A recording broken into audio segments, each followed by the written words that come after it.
AVM online classes में आपका स्वागत व अभिनंदन।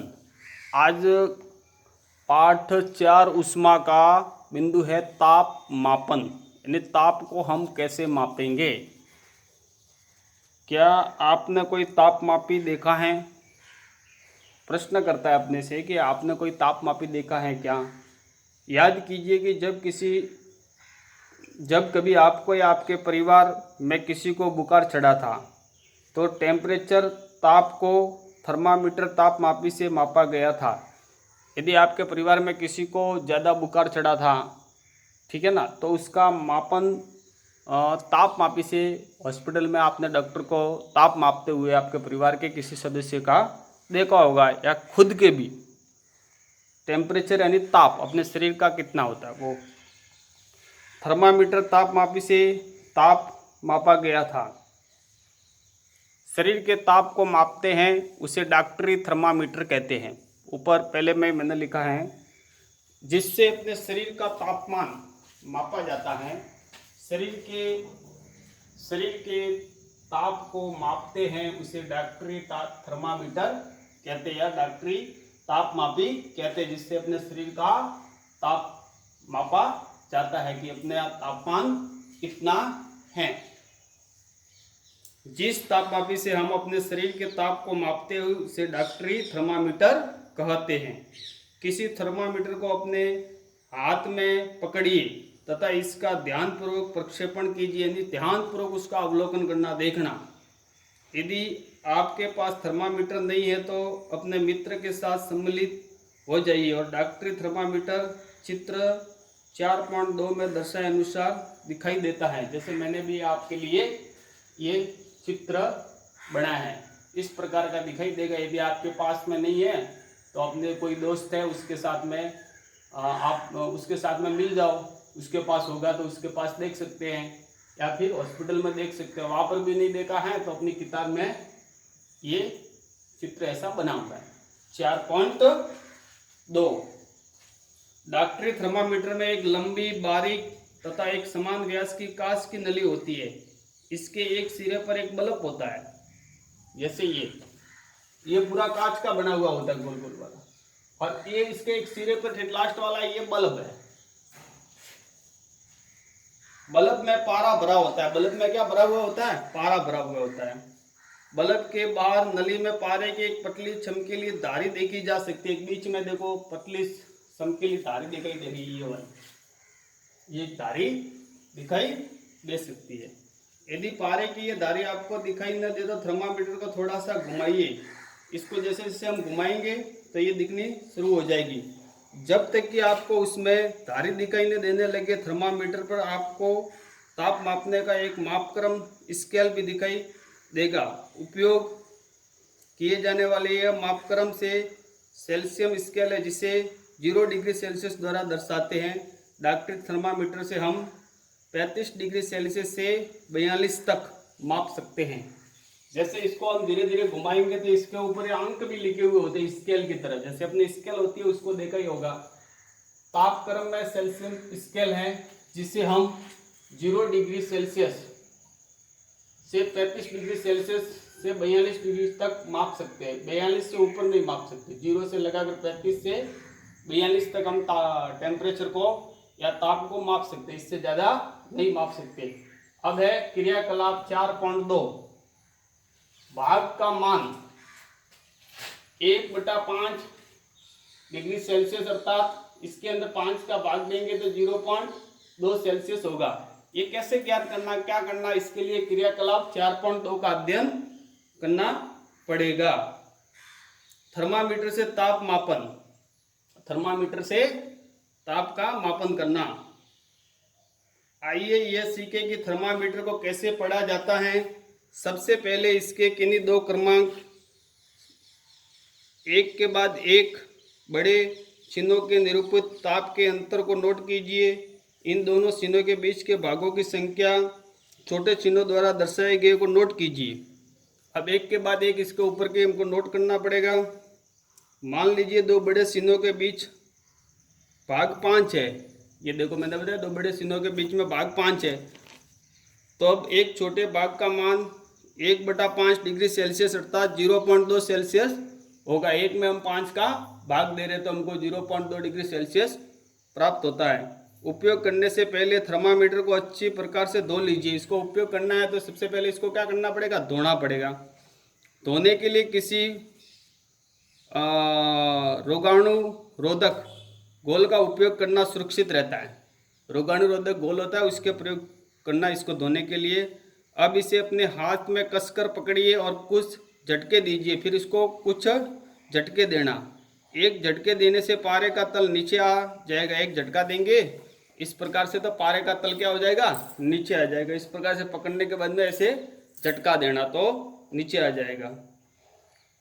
सुनिश्चित कीजिए कि यह 35 डिग्री सेल्सियस से नीचे आ गया। अब ये अपने को तय करना है कि 35 डिग्री सेल्सियस से ये नीचे आ जाए, 35 डिग्री से नीचे आ जाए झटका देने के बाद में पारा। अब थर्मामीटर के बल्ब को अपनी जीभ के नीचे रखिए। अब थर्मामीटर का जो बल्ब होता है उसको अपने जीभ के यहाँ नीचे रखना, जीभ के नीचे रखना, ऊपर नहीं। 1 मिनट के पश्चात थर्मामीटर को बाहर निकालिए। 1 मिनट तक रखना, फिर थर्मामीटर को बाहर निकालना और उसका पाठ्यांश नोट कीजिए। अपने ऊपर कितना टेम्परेचर आया बाहर निकाल के उसको नोट करना। यह आपके शरीर का ताप है। ये क्या है, आपके शरीर का कितना डिग्री सेल्सियस तापक्रम है वो है। इसके मात्रक 0 डिग्री सेल्सियस के साथ व्यक्त करना चाहिए। आपने अपने शरीर का ताप कितना नोट किया? मानव शरीर का सामान्य ताप 37 डिग्री सेल्सियस है। ध्यान दीजिए कि ताप को इसके मात्रक के साथ व्यक्त किया गया है। ये देखो मात्रक के साथ में इसको व्यक्त किया गया है। सामान्य कितना होगा, 37 डिग्री सेल्सियस। मानव शरीर का तापमान 37 डिग्री सेल्सियस होगा। अब क्रियाकलाप 4.3 कम से कम 10 शरीर का ताप मापिए। यानी आप कर सकते हो, अपनी कक्षा में जो भैया बहन पढ़ते हैं उन डॉक्टरी ताप मापी लाके 10 जनों का ताप माप के आप नोट कर सकते हो। सबका अलग अलग भी आ सकता है। 37 डिग्री सेल्सियस ये आना जरूरी नहीं है, किसी का इससे कम भी आ सकता है, किसी का इससे ज्यादा भी आ सकता है। अब है प्रयोगशाला तापमापी। प्रयोगशाला तापमापी में क्या होता है, 10 डिग्री सेल्सियस से 110 डिग्री सेल्सियस तक का तापमान ज्ञात कर सकते हैं इसके अंदर। और इस तापमापी में कितना था, 0 डिग्री से 35 से लगाकर ठेठ 42 डिग्री सेल्सियस तक हम नाप सकते थे। तो प्रयोगशाला तापमापी थोड़ी अलग प्रकार की है। हम अन्य वस्तुओं के ताप कैसे मापते हैं, इसके लिए अन्य तापमापी काम में लाते हैं। ऐसा ही एक तापमापी प्रयोगशाला तापमापी है। आपके अध्यापक इस तापमापी को आपको दिखाएंगे। इसे ध्यान से देखिए तथा इससे मापे जा सकने वाले अधिकतम तथा न्यूनतम ताप को नोट कीजिए। अधिकतम और न्यूनतम ताप को नोट करना, जैसे 10 डिग्री सेल्सियस से 110 डिग्री सेल्सियस तक, इसके बीच में अधिकतम 110 डिग्री सेल्सियस हुआ, न्यूनतम 10 डिग्री सेल्सियस। प्रयोगशाला तापमापी को परिचय प्राय यह भी मैंने पढ़ा था, 10 डिग्री सेल्सियस से 110 डिग्री सेल्सियस होता है। जैसे आपने डॉक्टरी थर्मामीटर में किया था, ठीक उसी प्रकार हम इस तापमापी के भी किसी सबसे छोटे भाग द्वारा दर्शाए जाने वाले ताप का मान ज्ञात कीजिए। तापमापी द्वारा दर्शाए गए माप को ठीक पढ़ने के लिए आपको ताप के इस मान की आवश्यकता होगी। क्रियाकलाप 4.4 जल से ताप को मापना। ये ठंडा जल है पहला वाला। क्रियाकलाप 4.4 जल से ताप को मापना, यानी ठंडे जल का तापमान आपको ज्ञात करना। किससे करना, प्रयोगशाला तापमापी से करना है। तो इसके लिए मैंने यहाँ चित्र भी बनाया है। ये जैसे मग है, मग के अंदर जल है और ये प्रयोगशाला तापमापी है। धीरे धीरे इसका पारा ऊपर की ओर बढ़ेगा, बल्ब इसके सिरे की ओर है। किसी बीकर अथवा मग नल का थोड़ा सा जल लीजिए, बीकर या मग में नल का थोड़ा सा जल लीजिए। तापमापी को जल में इस प्रकार डुबोइए कि उसका बल्ब तो जल में डूबा रहे, उसका बल्ब होता है नीचे वाला, वो जल के अंदर डूबा रहे, लेकिन वह बर्तन की तली अथवा दीवारों को स्पर्श न करे। उसको ये भी सावधानी रखनी पड़ेगी कि इसका बल्ब तो पानी के अंदर या जल के अंदर डूब जाए, लेकिन इसके तल को स्पष्ट नहीं करे, इसकी दोनों दीवारों को स्पष्ट यानी सिरों को स्पष्ट नहीं करे, बीच में एकदम स्टिकली खड़ा होना चाहिए, ये ध्यान रखनी चाहिए।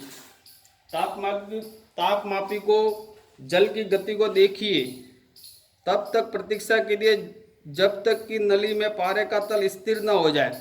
जब तक वो बढ़ता रहता है तब तक अपने को इंतजार करना है, जब वो स्थिर हो जाता है तब तक अपने को इंतजार करना है। तापमापी का पाठ्यांश नोट कीजिए, ये इस समय जल का ताप है, वो स्थिर हो जाएगा, वो इस जल का क्या है, तापक्रम है। कक्षा में विभिन्न विद्यार्थियों द्वारा मापे गए जल के ताप की तुलना कीजिए। कोई मटके का जल लेगा, कोई किधर का लेगा, कोई बोतल का लेगा, तो सबका तापक्रम क्या आएगा, अलग अलग आएगा। क्या इन मापों में कुछ भिन्नता है? संभव कारणों पर चर्चा कीजिए। आइए इस प्रश्न का उत्तर खोजने का प्रयत्न करें। इस प्रश्न का भी उत्तर खोजने का हम प्रयत्न करते हैं। क्रियाकलाप 4.5 है, जिसके अंदर हम क्या करें, गर्म जल का ताप मापना। ये ठंडे जल का था, ये गर्म जल का था, ये नल का पानी डायरेक्ट, ठीक है। अब इसके अंदर देखेंगे हम, किसी बीकर या मग में थोड़ा गर्म जल लीजिए, तापमापी के बल्ब को जल में डुबोइए, पारे के तल के स्थिर होने तक प्रतीक्षा कीजिए। वो का वही, पारे का तल के स्थिर होने तक प्रतीक्षा करना। उसके कई मग के चारों ओर वो तापमापी का बल्ब कहीं छुए नहीं, तल से ऊपर होना चाहिए, वो सावधानियां भी रखना अपने को। जब पारे का तल स्थिर हो जाए तो आप नोट कीजिए, अब तापमापी को जल से बाहर निकालिए। ध्यानपूर्वक देखिए कि अब क्या होता है। क्या आप देखते हैं कि जैसे ही तापमापी को जल से बाहर निकालते हैं, पारे का तल गिरने लगता है। जैसे हम तापमापी को इसके अंदर से बाहर निकालेंगे, पारे का तल धीरे धीरे नीचे आएगा। इसका अर्थ है कि किसी प्रयोगशाला तापमापी द्वारा ताप का पाठ्यांक तभी नोट करना चाहिए जब उसका बल्ब जल या उस वस्तु में रखा है जिसका ताप मापना है। अब उसका तापक्रम मापने के लिए हम क्या करेंगे, प्रयोगशाला तापमापी को डायरेक्ट बाहर निकाल के नहीं नाप सकते। जब ये इसके अंदर स्थिर है, उसी समय इसका पाठ्यांक अपने को नोट करना पड़ेगा। बाहर निकालेंगे तो नीचे नीचे एकदम तापक्रम क्या होगा, जल्दी से नीचे गिर जाएगा। स्मरण कीजिए कि अपने शरीर का ताप मापते समय आपको पाठ्यांश नोट करने के लिए थर्मामीटर को मुंह से बाहर निकालना पड़ता है। अपने यहाँ जो बुखार आता है तो अपने शरीर का तापक्रम मापते हैं, तो थर्मामीटर को बाहर निकाल के फिर उसको देखते हैं। क्या तब आप प्रयोगशाला तापमापी को अपने शरीर का ताप मापने के लिए उपयोग कर सकते हैं? नहीं कर सकते। स्पष्ट है कि प्रयोगशाला तापमापी का उपयोग इस प्रयोजन के लिए सुविधाजनक नहीं है, क्योंकि हम जैसे ही उसको बाहर निकाल के नापेंगे तो अपना टेम्परेचर गिर जाएगा। डॉक्टरी थर्मामीटर को मुंह से बाहर निकाल लेने पर पारे का तल नीचे या ऊपर क्यों नहीं जाता? ये भी प्रश्न है कि उसका जब तक हम झटका नहीं देंगे तब तक वो नीचे ऊपर नहीं जाएगा। किसी डॉक्टरी थर्मामीटर का फिर से प्रक्षेपण कीजिए। क्या आप बल्ब के पास कोई विभग किंग देखते हैं? विभग का क्या लाभ है? ये पारे के तल को अपने आप नीचे गिरने से रोकता है। जैसे विभंग किंग होता है, उसका क्या काम होता है, वो अपने आप जब तक हम झटका नहीं देंगे तब तक उसका पारा नीचे नहीं गिरेगा, जिससे क्या होगा, डॉक्टर है ना, वो आसानी से अपना तापक्रम नोट कर सकता है। आजकल अंकीय तापमापी डिजिटल थर्मामीटर उपलब्ध है जिनमें पारे का उपयोग नहीं होता। जैसे मैंने नीचे चित्र बनाया है, अंकीय तापमापी, ये अंकीय तापमापी, इसके अंदर नंबरिंग आते हैं, ये बल्ब होता है, जीभ के नीचे रखते हैं, तो इसके अंदर क्या होगा, इसके अंदर पारे का उपयोग नहीं होता। जितना तापक्रम होगा अपना वो यहाँ डिजिटल अंकों में दर्शाया जाएगा। आज का अपने शिक्षण बिंदु 2 बिंदु थे, तापमापन, प्रयोगशाला तापमापी और डॉक्टरी तापमापी। अब ये आज का लेसन अपना समाप्त होता है।